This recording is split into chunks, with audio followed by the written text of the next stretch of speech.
Nag-vlog lang ako. Ito ay para sa dito sa ating presidenteng si Bangag, Bongbong Bobong Marcos. Bangag adik. Nakakahiya ka, putang ina mo. Ha? Mas tanga ka pa kay Noynoy Aquino. Ikaw ang pinakatanga, pinakabobo, pinakamagnanakaw, pinakatulisan. Kayo dyan sa Senado, dyan sa Kongreso, mga ilang dyan sa Senado, magnanakaw. Dyan sa Kongreso, napakaraming magnanakaw dyan, maraming yumaman dyan sa Kongreso.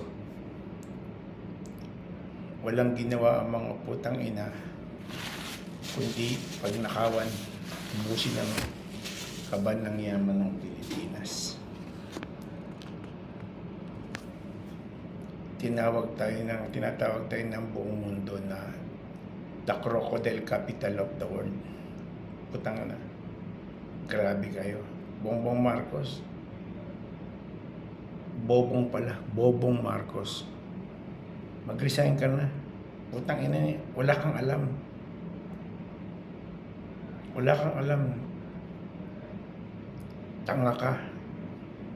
Putang ina ka, simulan na maupo ka, puro ka kahihiyan.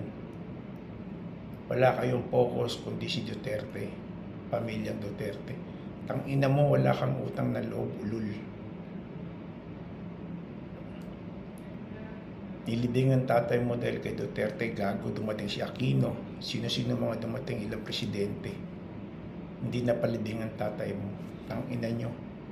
Ang ina nyo mga Marcos kayo, mga wala kayong utang na loob, ulul.